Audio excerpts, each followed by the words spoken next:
ரசிகர்களே, நான் உங்களோட கோவிந்தராஜ் கோமாளி பேசுறேங்க. அபீஸ் தெருக்கூத்து வீடியோ உடனே வந்தடைய சப்ஸ்கிரைப் பண்ணுங்க, பக்கத்தால பெல் பட்டனை கிளிக் பண்ணுங்க.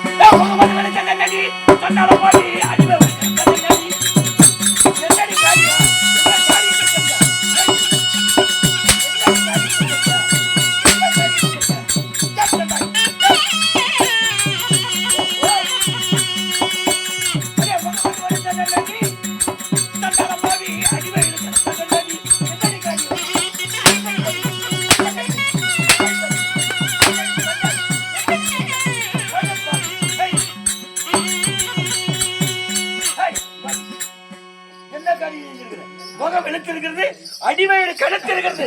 என்ன காரியம்? 48 நாள் கவரி போட்டுத்தானே செய்ய சொன்னேன். 48 நாள் கவரி போட்டுத்தானே செய்ய சொன்னேன். அடிவயிறு கணத்திற்கு காரணம் என்ன? முகம் வெளுத்திருக்க காரணம் என்ன? என்னடி செஞ்ச?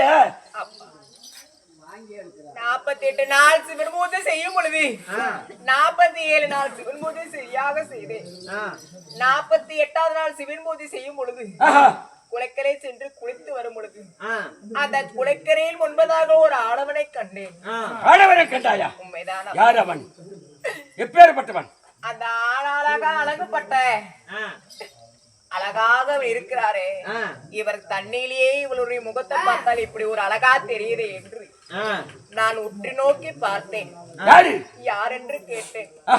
என்ன ஊர் என்று கேட்கும் பொழுது சரியான சிந்திர குலத்திலே பிறந்த அந்த குந்தி மக்கள் ஈன்றெடுத்த இருவோர் கிளையோர் இழுவோருக்கு மூத்தோராகப்பட்ட ஆனால அழகு அர்ஜுனா மன்னனே.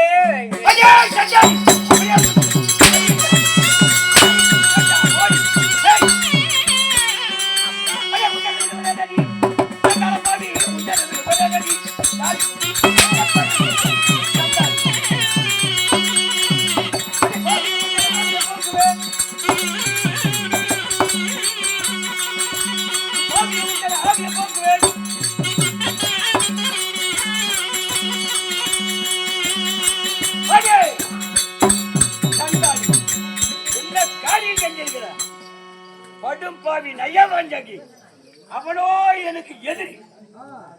அவனோ அறவே ஆவாதேன்னு நினைச்சேன். அவனை மறக்கிறதுக்காக தான் பகர்திண்டி சொல்லக்கூடிய தெப்பகுளத்திலே குளித்து 48 நாள் கவரி பூஜை செய்ய சொன்னேன். அதை மீறி நீ அந்த இடத்துல சேர்ந்து இருக்கிற வகுத்துல புள்ளை வாங்கிட்டு வந்திருக்கிற சண்டாளி. அடே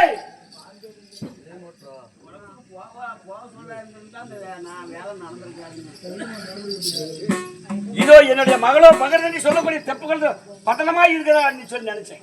என்னடா பண்றான்? அப்பா, அந்த ஆறாறு அழகு மனிதரை நானும் பாட புத்தகத்துல மட்டும்தான் படிச்சிருக்கிறேன்.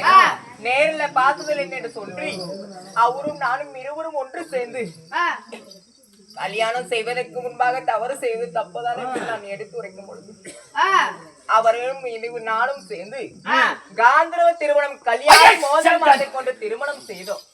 ஓஹோ, அந்த அளவு போயிட்டியா? இனிமேல் நீ எவ்வளவு நீ 2 கண்ணால பார்த்தையோ, ஆகாத அர்ஜுனை எந்த கண்ணால பார்த்தியோ, உன் கண்ணு முகத்துல இருந்தா தானே பாப்ப. கண்ணு முகத்துல இருந்தா தானே பாப்ப. உன் கண்ணை நான் சுடுகோலால உன்னோட கண்ணை சுடுகிறேன்.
ஏண்டி இனிமேல் அந்த அர்ஜுன கண்ணால பாப்பியா? பார்க்க முடியுமா? நான் யாரு? பாதாள நாகலோக தாண்டி வரக்கூடிய நாகேந்திர மன்னன். எனக்கு அவன் எதிரி போய் கல்யாணம் பண்ணிட்டு பௌத்த புள்ள வேண்டி இருக்கிறேன். இப்ப எந்த கண்ணவனை பாப்ப? சண்டாளி ஒன்று உயிரோட வைப்பனா?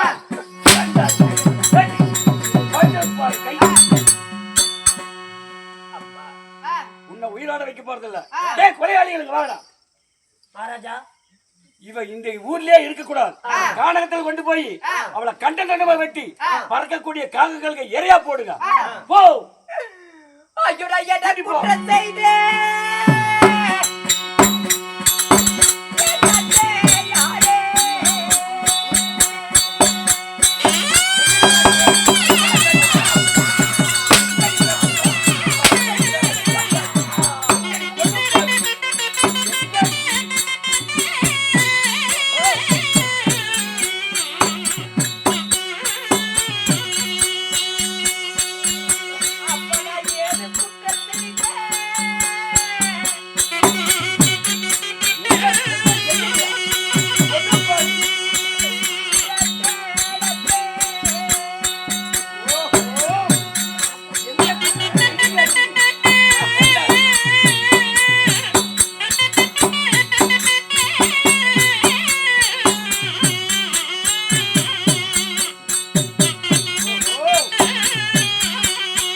திருமணம் செய்து கொள் என்று சொன்னீங்க. என் மனதிலே இருக்கக்கூடிய ஆடவனை நான் ஆசைப்பட்டேன் என்று சொன்னேன். கௌரி விரத பூத்த இருன்னு சொல்லி தாயின் சொல் பிரகாரமா கேட்டுதான் அப்படின்னு சொன்னேன். போய் வந்து எந்தனை இப்படி அடித்து கொடுமை பண்ணி கண்ணை இரண்டையே புடுங்கிட்டீங்களே. இனிமேல் எந்த கண்ணவனை பாப்ப? இப்படி பார்க்க முடியுமா? இப்படிலாம் எப்படிப்பா நான் வாழ முடியும்? எங்க நீ எதுக்கு வாழ்ற? நீ சண்டாளி எதுக்கு வாழ்ற? கொட்டுப்பாவி. என்னுடைய எதிரியே கல்யாணம் பண்ணிக்கிறேன்னு சொல்ற. எதிரி கிட்ட போனது இல்லாதபடிக்கு வகுத்துல பிள்ளை வாங்கிட்டு வந்திருக்கிறேன். நாளைக்கு வீட்டுக்கு வருவான். வாமா வாடா மருமான. அவன் யாரு? பாம்பு கூடத்தையே எரிச்சுவன் சண்டாளி. அவன் இடத்துல போய் ஆசைப்பட்டது இல்லாத வகுத்து கொடுப்பாவி. உன்னை கண்டதன்மா வெட்டி கானகத்துல பறக்கக்கூடிய காகங்களுக்கு இறையா போடணும். என் நாட்டிலேயே இருக்க கூடாது. கண்ட தொண்டமா வெட்டி பறக்கக்கூடிய காகங்களுக்கு இறையா போட்டு போ.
கண்டேன்.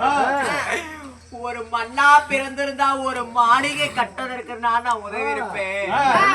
ஒரு கல்லா பிறந்திருந்தா ஒரு கோட்டை கட்டுறதுக்கு நான் உதவி இருப்பேன்.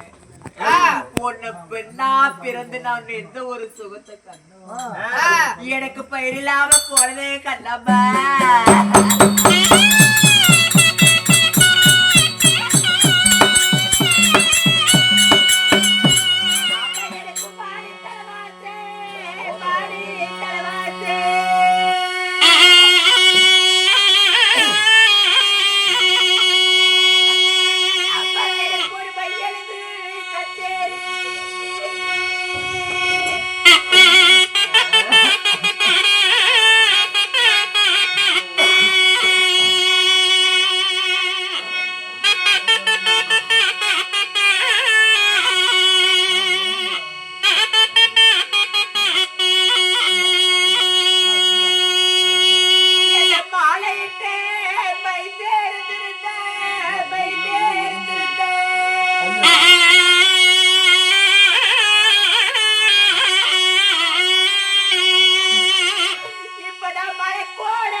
இந்த உலகத்திலே பெண்ணா பிறந்தவளுக்கு யாருக்குமே இந்த ஒரு கொடுமையாகப்பட்டது வரக்கூடாது.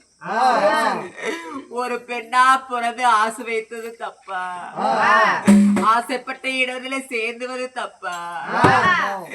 இப்பொழுது என் தந்தையாகப்பட்டவரை ஒரு மகள் என்று பாராம இரு கண்களை பிடுங்கி இப்படி கானகத்திலே விட்டு போய்விட்டாரே. இந்த கானகத்திலே நான் திரியும் பொழுது சிங்கம் உறங்குது, திருப்புலியும் தூங்குது, பாம்பு இருக்கிறவனோ அடியே கரடி இருக்கிற வனம். இந்த வனத்துல கல்லு தெரியாதனால எங்கேயாவது போய் எந்த விலங்கு இடத்திலாவது நான் மாட்டிக்கொண்டனா நான் என்ன செய்வேன் தெய்வமே? இருந்தாலும் எனக்கு ஒரு யோசனை தோணுகிறது. எப்படி தெரியுமா? என் கணவர் காந்தரோ திருமணம் செய்யும் பொழுது என்னிடத்திலே கூறிக்கொண்டு சென்றார். எப்படி? உனக்கு எந்த ஒரு ஆபத்தா இருந்தாலும் நான் வருவேன். உனக்கு எந்த ஒரு ஆபத்தா இருந்தாலும் என்னை நினைப்பதை விட என் மாமனாகப்பட்ட மாயக்கண்ணனை நினை. மாயக்கண்ணன் எனக்கு மாமன் என்றால் உனக்கு நன்னென்று எடுத்து உடைத்தார். என் அண்ணனாகப்பட்ட மாயக்கண்ணனை அழைக்கிறேன்.